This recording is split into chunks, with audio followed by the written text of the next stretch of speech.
Dans le labyrinthe complexe des relations humaines, il arrive souvent que malgré une affection sincère et des efforts constants, un sentiment de déconnexion persiste entre partenaires. Vous vous investissez, vous tentez d'exprimer votre amour, mais le message ne semble pas atteindre le cœur de l'autre. N'avez-vous jamais eu l'impression de parler une langue différente de celle de votre partenaire, où vos tentatives d'affection sont reçues avec une tiédeur déconcertante, voire une incompréhension mutuelle? C'est dans ce contexte que la théorie des 5 langages de l'amour, popularisée par Gary Chapman, offre un éclairage précieux. Ce concept propose que chaque individu exprime et reçoive l'amour principalement à travers l'un de ces 5 langages. Les paroles valorisantes, les moments de qualité, les cadeaux, les services rendus et le toucher physique. Initialement basée sur des observations cliniques de couples en difficulté, cette théorie suggère que les malentendus fréquents au sein des relations peuvent souvent être attribués à une divergence dans la manière dont les partenaires communiquent et interprètent l'amour. Comprendre et appliquer les principes des langages d'amour peut transformer une relation en profondeur. En identifiant et en parlant le langage du cœur de votre partenaire, vous ouvrez la voie à une communication plus efficace, à un renforcement de l'intimité émotionnelle et à une satisfaction relationnelle accrue. Cette connaissance peut également contribuer à diminuer les conflits et les frustrations qui naissent du sentiment de ne pas être aimé ou apprécié à sa juste valeur. Imaginez un instant posséder une clé universelle, capable d'ouvrir la porte du cœur de votre partenaire, de décoder ses besoins affectifs les plus profonds. C'est précisément ce que la compréhension des langages d'amour peut vous offrir. Lorsque vous apprenez à exprimer votre amour d'une manière qui résonne véritablement avec votre partenaire, vous lui communiquez un message puissant. Je te vois, je te comprends, et je me soucie profondément de ton bonheur. Cette prise de conscience mutuelle est fondamentale pour cultiver une relation non seulement durable, mais aussi profondément épanouissante. Gary Chapman a identifié 5 manières fondamentales par lesquelles les individus expriment et reçoivent l'amour dans leurs relations. Ces langages sont les paroles valorisantes, les moments de qualité, les cadeaux, les services rendus et le toucher physique. Bien que chaque personne puisse apprécier toutes ces formes d'affection, l'une d'elles est généralement plus significative et a un impact émotionnel plus fort. Pour une meilleure compréhension de ces langages, nous allons voir la définition de chaque langage et comment il se manifeste dans la vie. Premièrement, on a les paroles valorisantes. Exprimer l'affection par des mots d'encouragement, des compliments sincères, des expressions d'appréciation, des notes d'amour et des messages positifs. Dire « je t'aime », complimenter son apparence ou ses réalisations, exprimer sa gratitude pour quelque chose qu'il a fait, envoyer un SMS de soutien pendant une journée difficile, laisser un mot doux sur l'oreiller. Les paroles valorisantes se manifestent par l'expression verbale de l'affection, de l'appréciation et de l'encouragement. Pour une personne dont c'est le langage principal, entendre des mots gentils, des compliments sincères et des marques de gratitude peut avoir un impact considérable sur son bien-être émotionnel. Des exemples concrets incluent complimenter une réussite, exprimer sa fierté, laisser des notes d'amour ou simplement dire « je t'aime ». L'importance de la validation verbale pour ces individus est telle que les paroles négatives ou critiques peuvent être particulièrement blessantes. Deuxièmement, nous avons moment de qualité. Accorder une attention indivise à son partenaire, passer du temps ensemble sans distraction, s'engager dans des conversations significatives et participer à des activités communes. Organiser une soirée en amoureux sans téléphone, faire une promenade ensemble en discutant, regarder un film en se câlinant sans être distrait, écouter activement lorsqu'il ou lorsqu'elle parle de sa journée, partager un hobby commun. Les moments de qualité se concentrent sur le temps passé ensemble avec une attention totale et sans distraction. Il ne s'agit pas seulement d'être physiquement présent, mais de s'engager activement dans une activité partagée ou une conversation significative. Des exemples incluent organiser des dîners en tête-à-tête, partir en week-end, pratiquer un hobby commun ou simplement discuter en s'écoutant mutuellement. Des études suggèrent que le temps de qualité est un langage d'amour privilégié par de nombreuses personnes, soulignant l'importance d'une présence intentionnelle et concentrée pour se sentir aimé. Troisièmement, on a les cadeaux. Recevoir des symboles tangibles d'amour et d'affection qui montrent que l'on pense à l'autre. La valeur sentimentale et la pensée derrière le cadeau sont plus importantes que le coût. Offrir une petite surprise juste comme ça, apporter sa boisson ou sa collation préférée, offrir un cadeau qui correspond à ses intérêts, créer un cadeau fait main, offrir des fleurs pour égayer sa journée. Les cadeaux sont pour certaines personnes des symboles tangibles d'amour et d'affection. La valeur du cadeau réside moins dans son prix que dans la pensée et l'effort qu'il représente. Offrir une petite attention, un souvenir d'un voyage, un cadeau fait main ou simplement apporter la boisson préférée de son partenaire peut être une puissante expression d'amour. L'acte de donner et de recevoir des cadeaux peut augmenter le sentiment de satisfaction pour les deux partenaires, renforçant ainsi les liens relationnels. Quatrièmement, nous avons les services rendus. Se sentir aimé lorsque son partenaire fait des choses pour aider ou alléger son fardeau, comme accomplir des tâches ménagères, faire des courses, ou prendre des initiatives pour rendre la vie plus facile. Faire la vaisselle sans qu'on le demande, sortir les poubelles, préparer le repas, faire les courses, s'occuper des réparations dans la maison, proposer de l'aider dans un projet. Les services rendus se traduisent par le fait de se sentir aimé lorsque son partenaire entreprend des actions pour lui faciliter la vie. Pour ceux dont c'est le langage principal, les actions concrètes parlent plus fort que les mots. Aider aux tâches ménagères, faire des courses, préparer un repas ou s'occuper de petites réparations sont autant de manières d'exprimer son amour à travers les services rendus. Ces gestes témoignent de l'engagement et de l'attention portée aux besoins du partenaire. Et en cinquième et dernier langage, on a la toucher physique. Se sentir aimé à travers le contact physique, comme les étreintes, les baisers, les câlins, se tenir la main, les massages, et toute autre forme d'affection physique appropriée. Se tenir la main en public, s'embrasser tendrement, se câliner sur le canapé en regardant la télévision, donner un massage relaxant, poser sa main sur son bras pendant une conversation, s'asseoir près l'un de l'autre. Enfin, le toucher physique est un langage d'amour fondamental qui se manifeste par le besoin de contact physique pour se sentir aimé. Qu'il s'agisse d'étreintes, de baisers, de câlins, de se tenir la main ou de simples caresses, le toucher physique est un puissant moyen de connexion émotionnelle. Le toucher est le premier langage que nous utilisons en tant que nourrissons et il joue un rôle crucial dans notre développement social et émotionnel. Des études ont montré une forte corrélation entre l'affection physique et la satisfaction globale dans les relations. Pourquoi déchiffrer le langage d'amour de votre partenaire est essentiel. Comprendre le langage d'amour de votre partenaire est bien plus qu'une simple curiosité. C'est un élément fondamental pour une communication saine et une relation florissante. Cette compréhension permet d'améliorer significativement la manière dont vous interagissez et vous connectez sur le plan émotionnel. La connaissance des langages d'amour offre un cadre pour interpréter la manière dont l'amour est donné et reçu, ce qui a pour effet de combler les lacunes de communication et de prévenir les malentendus. Lorsque les deux partenaires s'efforcent de parler le langage de l'autre, ils se sentent mutuellement compris et validés dans leurs besoins affectifs.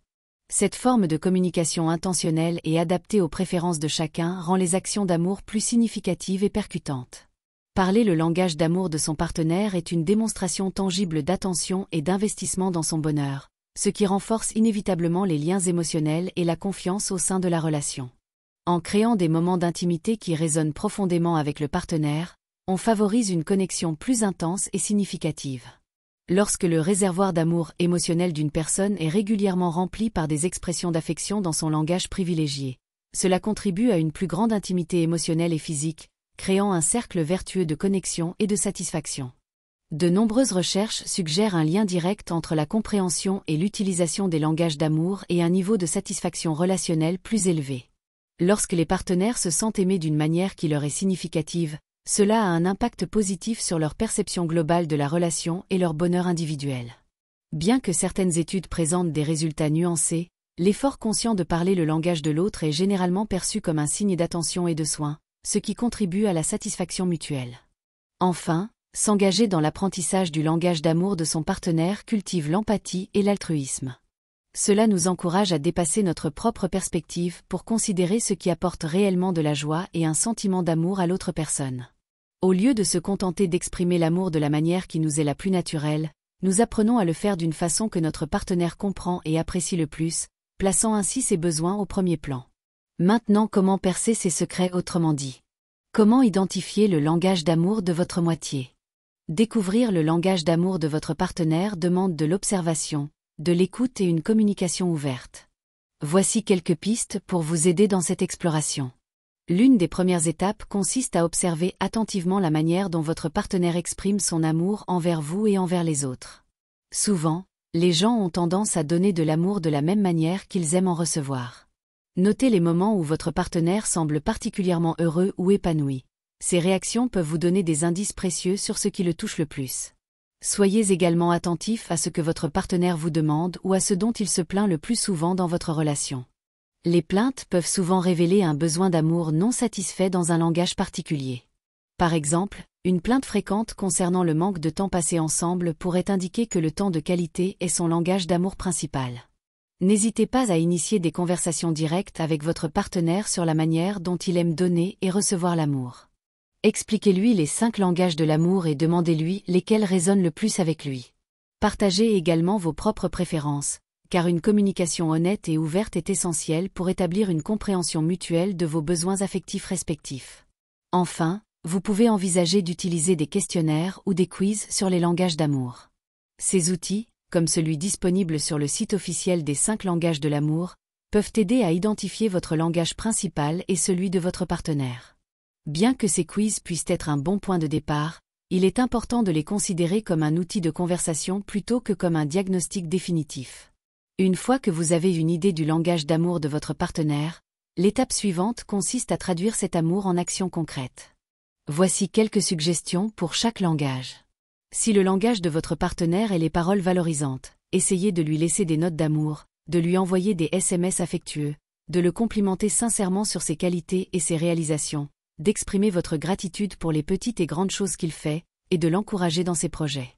Pour les moments de qualité, planifiez régulièrement des soirées en amoureux où vous pourrez vous consacrer l'un à l'autre sans distraction. Passez du temps ensemble à faire des activités que votre partenaire aime, qu'il s'agisse de promenades, de jeux de société ou de simples moments de détente. Lorsque vous êtes ensemble, pratiquez l'écoute active en lui accordant toute votre attention. Si votre partenaire apprécie les cadeaux, pensez à lui offrir de petites attentions qui montrent que vous pensez à lui. Il peut s'agir de son chocolat préféré, d'un livre qu'il voulait lire ou d'un petit objet qui lui rappelle un bon souvenir. La valeur sentimentale est souvent plus importante que le coût. Pour ceux dont le langage est les services rendus, cherchez des occasions de l'aider dans ses tâches quotidiennes sans qu'il ait à le demander. Proposez de faire la vaisselle, de sortir les poubelles, de faire les courses ou de vous occuper d'une corvée qu'il n'aime pas particulièrement.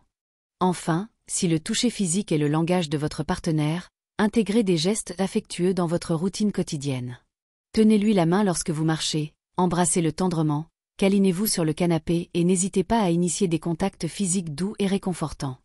Il est crucial de souligner que l'effort de parler le langage d'amour de votre partenaire doit être sincère et authentique.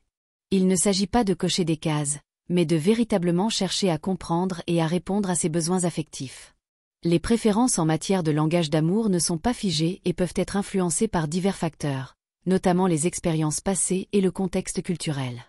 Les expériences vécues pendant l'enfance, en particulier le manque de certains types d'affection ou des expériences négatives, peuvent avoir un impact significatif sur le langage d'amour principal d'une personne à l'âge adulte. Par exemple, une personne qui n'a pas souvent entendu de compliments ou d'encouragements dans son enfance pourrait être particulièrement sensible aux paroles valorisantes en tant qu'adulte. De même, des traumatismes peuvent réprimer ou modifier la manière dont une personne exprime ou reçoit l'amour.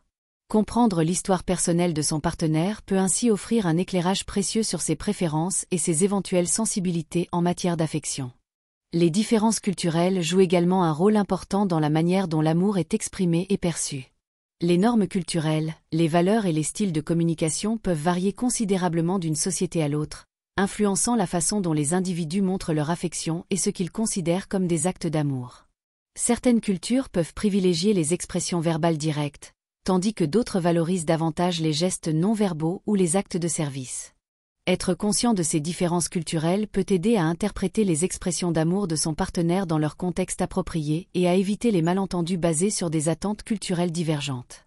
Quand les langages s'opposent, stratégie de communication. Il est fréquent que les partenaires aient des langages d'amour différents.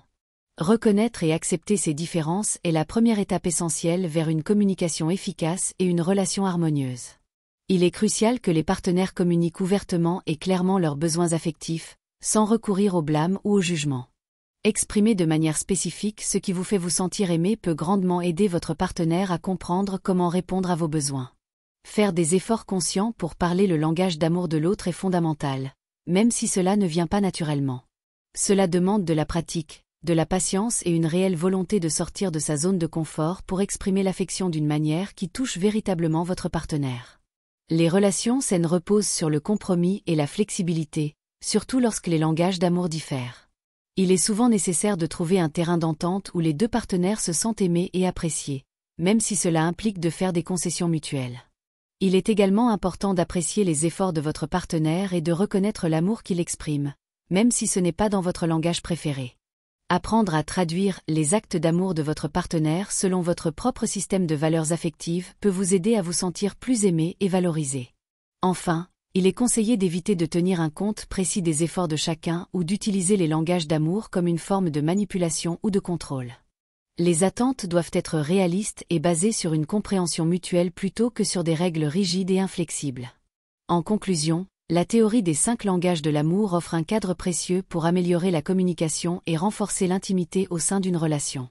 En prenant le temps de découvrir le langage d'amour de votre partenaire et en vous efforçant de lui exprimer votre affection de cette manière, vous créez un environnement où les deux partenaires se sentent véritablement aimés et appréciés. Nous vous encourageons vivement à mettre en pratique les méthodes d'identification et les conseils d'expression de l'amour que nous avons explorés. N'oubliez pas que la découverte et l'application des langages d'amour sont un processus continu qui nécessite une communication ouverte et régulière entre vous et votre partenaire. Vos besoins et vos préférences peuvent évoluer avec le temps, il est donc essentiel de rester à l'écoute l'un de l'autre. En persévérant dans vos efforts pour comprendre et aimer votre partenaire de manière significative, vous investissez dans la pérennité et l'épanouissement de votre relation. Cette compréhension mutuelle est la clé d'une connexion profonde et durable, capable de surmonter les défis et de célébrer les joies de la vie à deux. Merci d'aimer et de vous abonner si vous avez trouvé la vidéo intéressante. Merci d'avoir regardé et à bientôt pour une autre vidéo.